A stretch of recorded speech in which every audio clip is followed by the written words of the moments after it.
Olá, deixe seu like, se inscreva no canal, ative as notificações. Eu sou Emerson Atividade. Vim falar hoje com vocês sobre Gilgamesh.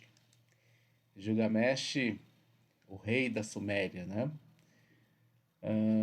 É importante falar que é tido como mitologia por ser um momento da humanidade muito antigo aqui na Terra, né? Tudo vira lenda, né? Como as mitologias egípcias, as mitologias gregas, que são as mais conhecidas, né? Agora a mitologia suméria, né? Eu sempre digo que essas histórias elas têm um fundo de verdade à medida que muitas documentos estão sendo achados aí, né? Tanto na biblioteca de Nag Hammadi quanto no Louvre, é, museus na Turquia e na Alemanha principalmente, né? Que tem materiais da Suméria e a gente percebe que existiu lá, através de estudos arqueológicos, essa, como podemos dizer, civilização, né? Então não é folclore, não é mitologia, não é brinquedo. Nós levamos como uma mitologia por conta de talvez ser um pouco absurdo algumas abordagens, né? Como seres gigantes, como quem até hoje se questiona quem construiu, né, o Iraque, por exemplo, né, que era a Mesopotâmia, né, que foram os sumérios, quem construiu as pirâmides do Egito, né, e muitas evidências aí de que tenham sido extraterrestres, ou seja, seres gigantes, seres muito mais maiores do que aqueles que vivem aqui na Terra. É importante salientar que a Terra ela vivia um outro momento, né? Se habitava outras criaturas, seres elevadíssimos nesse processo, né? E nós estamos aqui fazendo parte de um processo que foi iniciado lá atrás. Não podemos esquecer que somos almas infinitas, né? E vivemos através ainda dos ciclos das reencarnações, e isso várias filosofias espirituais nos colocam, nos dizem isso. Praticamente todas as filosofias orientais que vieram antes falam sobre o processo dos ciclos de reencarnação, o samsara, né? Chamado samsara. E que para romper isso temos que sermos melhores a cada dia do que na véspera, né? Para atingir o chamado nirvana que o budismo através do Siddhartha Gautama nos coloca, né? Moksha, que é a pronúncia no hinduísmo, para que a gente possa conseguir a iluminação, né, desse processo. E aí a gente estuda o Espiritismo, por exemplo, que é uma filosofia ocidental, nascida na França através de Allan Kardec, o professor Rivail, né? E a gente percebe que esses ciclos de samsara, esses ciclos de reencarnações, eles só vão se findar, né, à medida que nós nos melhorarmos. E ainda somos bebês espirituais, ainda encarnados na Terra, né? Já os orientais já falavam, né, do final desses ciclos, né? E o quanto seria importante, porque aí nos tornaríamos seres melhores, seres divinos, né? E ainda falta muito a nós alcançarmos esse processo, né? Então é importante a gente falar um pouquinho sobre as questões, né? Ontem fiz um vídeo falando sobre as filosofias orientais, né? E ontem, na verdade, né? E falando um pouquinho sobre a Suméria, né? Por que não se fala da Suméria nas escolas, nas faculdades, nos cursos, né? O quanto é importante a gente falar sobre a Suméria, né? Que foi considerada a primeira civilização a pisar no planeta Terra. E a gente sabe que se a gente cavucar, a gente vai encontrar outras civilizações até antes da Suméria. Mas em termos de registro, né? Eles registraram naquelas tábuas de argila, né? E isso ficou muito marcado e está sendo muito estudado no decorrer do mundo, né? Então, Gilgamesh, né? Gilgamesh, originário de Suméria, né? Um rei da Suméria, da primeira dinastia de Uruk, né, de caráter semi-lendário, personagem principal da epopeia de Gilgamesh. Poema épico mesopotâmico, né? Lá há registros desse poema em 1800 a.C., preservado as tabuletas descritas, né? Eu questiono muito esse tempo, né? Porque se a gente colocar que a Suméria foi uma das primeiras civilizações do planeta, né? E se você pegar o hinduísmo, que é considerada a primeira religião filosófica do planeta e tem 15 mil anos antes de Cristo, essa conta não fecha, entendeu? Então a questão do tempo eu questiono bastante, né? Mas são registros trazidos por geólogos, arqueólogos, enfim, antropólogos. São estudos que são feitos, né? O importante é essas informações chegarem até nós, mas as datas eu acho que elas não batem muito, não, né? Então, é, dentro desse período aí, de 1800 a.C., preservado em tabuletas escritas em cuneiforme, né? Como eu tinha falado ontem, a forma como eles escreviam, né? Que eram traços, figuras, que hoje a gente tem tradutores que traduzem aquilo que eles escreveram, né? E nos mostram, né, o que eles estavam querendo dizer para o mundo naquele momento, né? Mas ainda tem muita coisa ainda para chegar até nós em termos de conhecimento, né? Então, fique por aí, tem muitos assuntos nos vídeos do canal. Deixe seu like, se inscreva no canal, ative as notificações, compartilhe, né? Ajude nós também a crescer aqui no YouTube, tá bom? Segundo a lista de reis da Suméria, um antigo texto sumério dado da época do Bronze, né?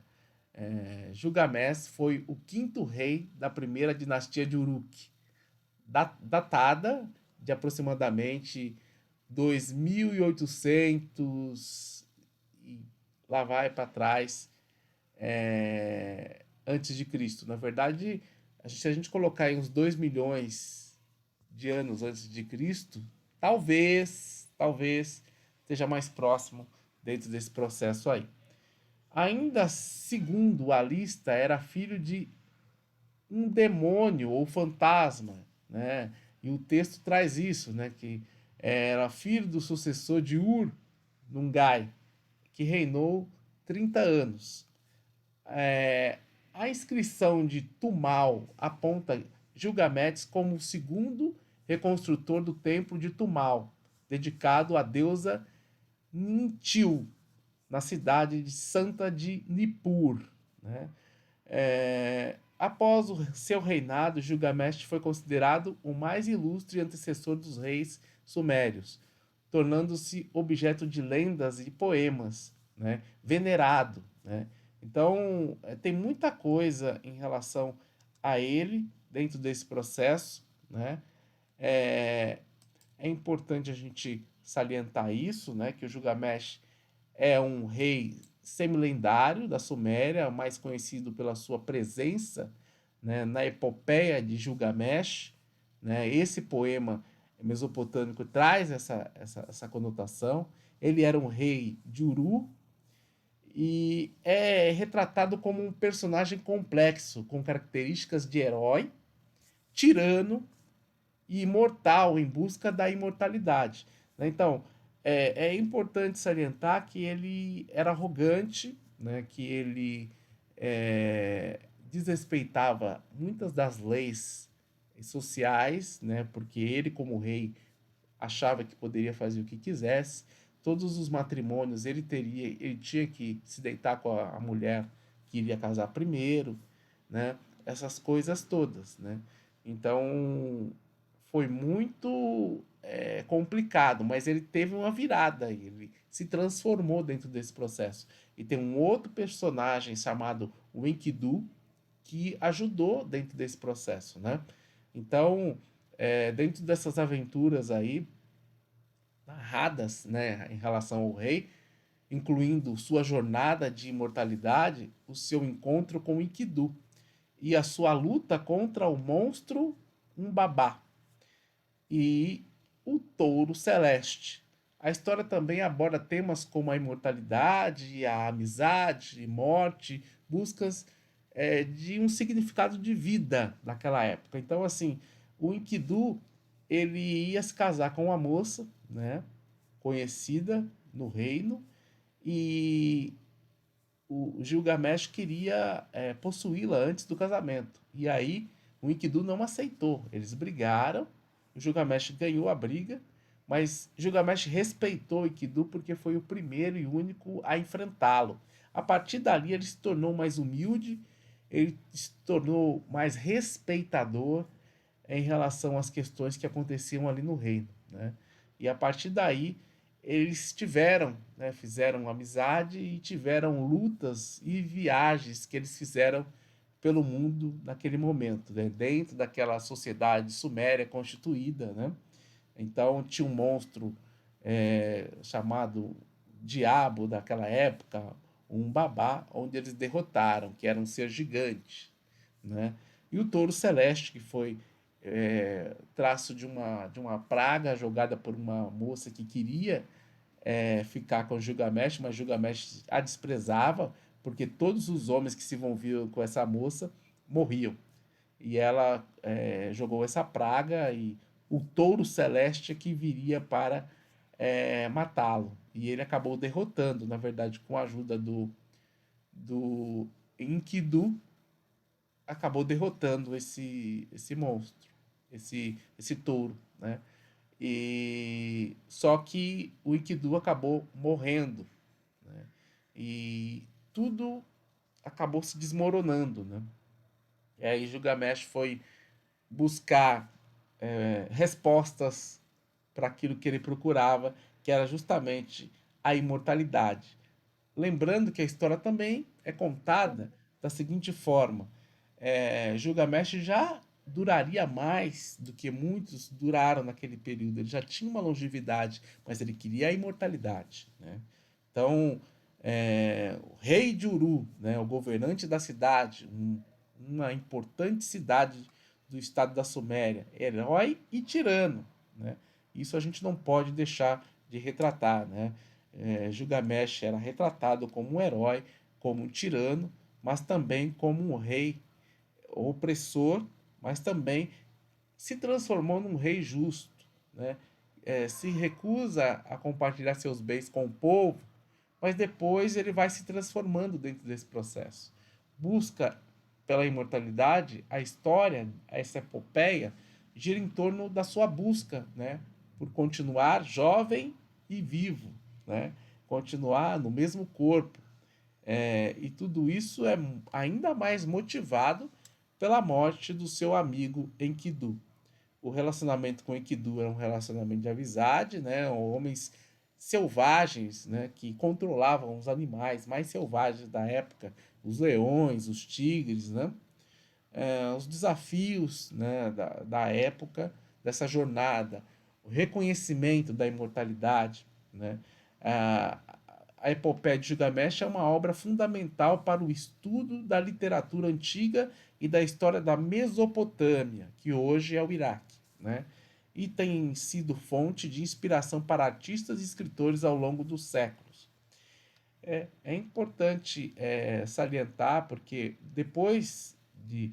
Se a gente olhar que os sumérios foram os primeiros e trouxeram registros e deixaram nas tábuas de argila, né? Assim como a Epopeia de Gilgamesh é uma das literaturas que nos chegaram, muitos registros depois disso vieram, né, de histórias de seres querendo a imortalidade, né? Isso é muito interessante, né? Então, que possamos apreciar Gilgamesh, esse grande rei de várias facetas, né? Um rei tirano, opressor, arrogante, mas que se transforma, né, dentro desse recorrer em um herói, né, em um ser melhor, um ser que começa a respeitar a sua sociedade, começa a contribuir para essa sociedade e começa a viver mais em harmonia, começa a compartilhar o seu reino com o povo. Então é importante a gente trazer isso porque se um rei, dentro de uma epopeia, de uma história literária, de uma mitologia suméria, faz isso, né? Tem esse processo de transformação através de um embate, né, com o Enkidu, que é o amigo, se tornou amigo dele, antes eles brigaram, né? Gilgamesh derrotou o Enkidu e aí eles se tornaram amigos, e a partir daí houve esse processo de transformação, né?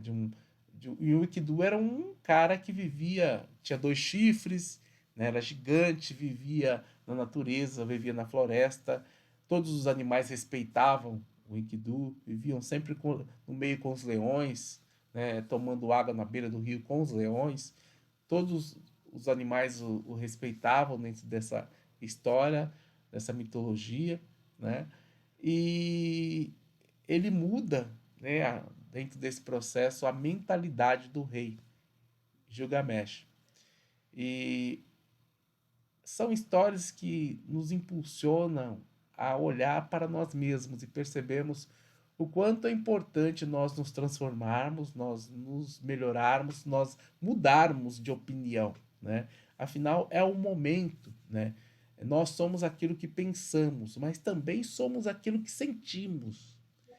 E muitas vezes nós não nos permitimos sentir.